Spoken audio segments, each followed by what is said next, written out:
High friends welcome back to Purnima family channel. ఈ video వచ్చరికి ఏంటంటే మళ్ళీ కుకింగ్ వీడియో అయితే పెట్టాను అన్నమాట। ఏంటి ఈ మధ్య మోటివేషన్ వీడియోస్ కన్నా కుకింగ్ వీడియోస్ పెడుతుంది అనుకుంటున్నారా? మన దగ్గర ఏ కంటెంట్ ఉంటే ఆ కంటెంట్ మీతో షేర్ చేసేస్తాను, తప్పకుండా వాచ్ చేసేయండి। ఏంటి బెల్లం చూపిస్తుంది అనుకుంటున్నారా? ఏం లేదండి, నేనైతే మురి వండలు అయితే చేస్తున్నాను। సమ్మర్ హాలిడేస్ అయితే వచ్చేస్తున్నాయి కదా, పిల్లలు ఇంకా ఇంట్లో ఉండి మనకి ఏదో ఒక ఐటమ్ కావాలని అడుగుతారు।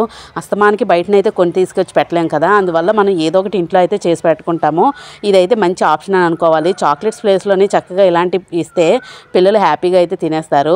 ఇక్కడ ప్రాసెస్లోకి వెళ్ళిపోతాము। మెయిన్గా కావాల్సింది మనకి బెల్లం అండి, బెల్లమే మంచిది, అందువల్ల నేను బెల్లమే వేసుకుంటాను। అయినా పంచదారతో చేసుకోరులేండి మురి వంటలు, నాకు తెలిసినంత వరకు ఎవరో చేసుకున్న వాళ్ళు చేసుకుంటారేమో, మీరు ఎవరైనా చేస్తే తప్పకుండా కామెంట్ సెక్షన్లో పెట్టండి।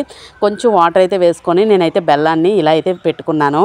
ఏంటి బెల్లాన్ని అలా టక్క టక్క కొడుతుంది అని అనుకుంటున్నారా? అంటే దాన్ని కోరడం కొంచెం బద్ధకం వచ్చి నేనైతే అలాగా కొడుతున్నాను అనమాట। మన దగ్గర చిన్న సైజు బెల్లం ఉంటే చక్క వాటర్లోని అలాగ పెట్టేసి వదిలేస్తే చక్క ఆటోమేటిక్గా కరిగిపోతుందండి। లేదు కొంచెం కరిగిపోయిన తర్వాత స్టవ్ మీద పెట్టినా ఆటోమేటిక్ కరిగిపోతుంది। మనం ఎక్కువ శ్రమ పడవసరం లేదు, ఇలాంటి కొన్ని చిట్కాలు ఫాలో అవ్వాలి। నెక్స్ట్ వచ్చేసరికి కొన్ని మూరీలు అయితే తీసుకున్నాను, ఇలాగ పాన్లో అయితే కొంచెం ఫ్రై చేసుకోవాలి। ఒకవేళ మెత్తగా ఉన్నా గట్టిగా ఉన్నా ఒక్కసారి ఫ్రై చేసుకుంటే మళ్ళీ ఫ్రెష్నెస్ అది వస్తుంది మూరీలకి। మనం బెల్లంలో వేసేటప్పుడు కొంచెం కరకరలాడుతూ ఉండాలి అంటే తప్పకుండా మనం ఇలాగా పాన్లో అయితే ఫ్రై చేసుకోవాలి। ఇక్కడ చూసినట్టయితే బెల్లం అయితే మరుగుతుంది కదా, అందులో ఇంకొంచెం ముక్క అయితే ఉండిపోయింది, అది కూడా కరిగిపోతే చక్కగా పాకంకి అయితే వచ్చేస్తుంది। బెల్లం పాకం మరుగుతూ ఉంటే ఆ స్మెల్ అవని ఇలాగా నురగవని ఎంత బాగా వస్తుంది కదండి, చాలా బాగుంటుంది।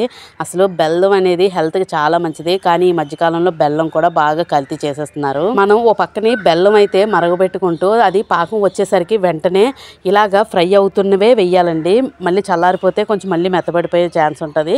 అందువల్ల ఒక పక్కని ఫ్రై చేస్తూ ఓ పక్కని బెల్లం పాకం మరగబెడుతూ అలా చెయ్యాలి మూరి వంటలు అనేవి। అలా అయితే మనం బయట అమ్మే మూరి వంటలు కరకరలాడుతూ మంచి టేస్ట్గా ఉంటాయి కదా, ఆ విధంగా అయితే వస్తాయి। చూసారు కదా బెల్లం పాకం అయితే ఇంకా దగ్గర పడిపోతుంది, ముద్దగా అయితే అయ్యింది కదా। ఇప్పుడు పాకం ఎలా చూసుకోవాలి అనేది నేను ఇప్పుడైతే మీకు చూపించేస్తాను, చూసేయండి। కొంచెం చిక్కబడుతుంది అనే టైంకి మనం కొంచెం అయితే తీసుకొని చల్ల నీళ్ళు ఉంటాయి కదా మామూలు వాటర్, ఆ వాటర్లో అయితే కొంచెం అయితే వేస్తామండి। చూసారు కదా, వేసేసరికి నీటిలో కరిగిపోతే ఇంకా పాకం రాలేనట్టుగా ఇలాగా ముద్దలాగా చాక్లెట్ లాగా వస్తుందండి।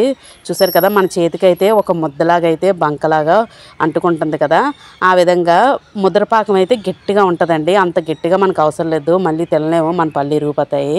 అందువల్ల ఇలాగా మెత్తగా చాక్లెట్ పాకంలాగా అయితే వస్తే సరిపోతుంది, పట్టుకుంటే జెల్లీలాగా మెత్తగా అలాగా కడితే సరిపోతుంది। ఆ విధంగా పాకం వచ్చేసరికి మనం చూసారు కదా ఎంత బాగా ఉందో పాకం, నోరు ఊరిపోతుంది। కొంతమంది ఈ పాకం కూడా చాక్లెట్ లాగా అయితే తింటూ ఉంటారు, చాలా టేస్ట్గా ఉంటుంది।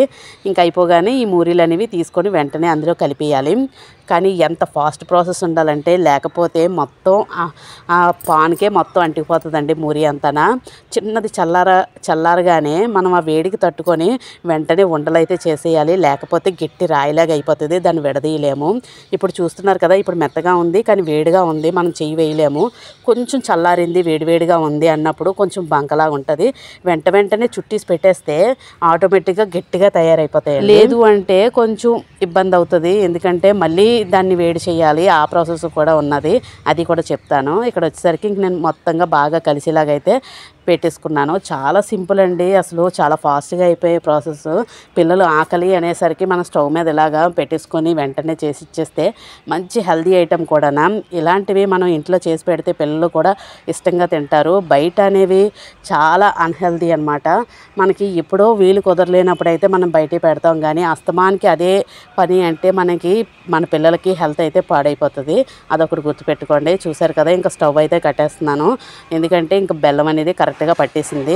బెల్లం అనేది కరెక్ట్గా చూసుకోండి, ఎందుకంటే బెల్లం అనేది బయట వాళ్ళైతే కొంచెం తక్కువే వేస్తారు, నేనైతే కొంచెం ఎక్కువ వేసుకున్నాను, ఎందుకంటే బెల్లం టేస్ట్ కొంచెం ఎక్కువగా ఉంటే పిల్లలు కూడా ఇష్టపడి తింటారు కదా। చూసారు కదా, వేడివేడిగా ఉన్నప్పుడే కొంచెం నెయ్యి అయితే రాసుకున్నాను, నెయ్యి రాసుకొని కొంచెం వేడి తగలకుండా ఉంటుంది కదా, అలాగా మనకి వండ కూడా ఫాస్ట్గా వచ్చేస్తుంది। నెయ్యి అంటించుకొని అలాగ వండ అయితే నేను ఫాస్ట్గా రాసేసి చేసేసానండి। చూసారు కదా, ఫైనల్గా మూరి వంటలు అయితే ఇలాగ చాలా అందంగా అయితే వచ్చేసాయి। పాకం అనేది కరెక్ట్గా రాకపోతే మీరు గమనించినట్టయితే బయట మూరి వంటలు మనం కొనేటప్పుడు అవి వెంటనే 2-3 రోజులకి విడిపోయినట్టుగా అయిపోతాయి గాలి తగిలి, కానీ ఇలాగ మనం ఇంట్లో చేసుకున్నవి ఇలా పాకం అనేది కరెక్ట్గా పెట్టుకుంటాం కదా, మనకి ఎన్నాళ్ళైనా చక్కగా గట్టిగా అయితే ఉంటాయి, స్టోరేజ్ చేసుకున్న దాన్ని బట్టి ఉంటుందండి। ఒకవేళ మీరు ఫాస్ట్గా చేయలేకపోయారు, పాన్కే మొత్తం అంటుకుపోయి ఉండిపోయింది అని అనుకుంటే ఒక్కసారి మళ్ళీ మీరు చిన్నది వేడి చేస్తే మాత్రం వెంటనే వెంటనే మళ్ళీ కరిగిపోయి వచ్చేస్తుంది. బెల్లమే కదండి, వెంటనే కరిగిపోతుంది. మళ్ళీ వాటిని వెంటనే మనం ఫాస్ట్గా ఉండ చేసేసుకుంటే సరిపోతుందండి. అదొక చిట్కా పాటిస్తే ఏ ప్రాబ్లం ఉండదు. ఇలాగా నేను చెప్పిన విధంగా ఈ ప్రాసెస్ అయితే చేశారంటే తప్పకుండా పిల్లలు చాక్లెట్స్ కావాలి అని అడిగినప్పుడు వెంటనే ఆ ప్లేస్లోని మీరు ఈ మోరి వండలు కానీ ఇచ్చినట్టయితే యమ్మీగా అయితే తినేస్తారు. అలాగే హెల్త్కి కూడా చాలా మంచిది. చూసారు కదా ఎంత గట్టిగా ఉన్నాయో, చాలా ఫాస్ట్గా ఎండిపోతాయి, చాలా రాళ్ళలాగా త్వరగా తయారైపోతాయి. మీరు కూడా ఇలాగా ఇంట్లో చేసి మీ పిల్లలకైతే పెట్టండి. మీకు ఎలాగొచ్చింది ఈ రెసిపీ కామెంట్ సెక్షన్లో పెట్టండి. Please like, share, subscribe. Thank you for watching.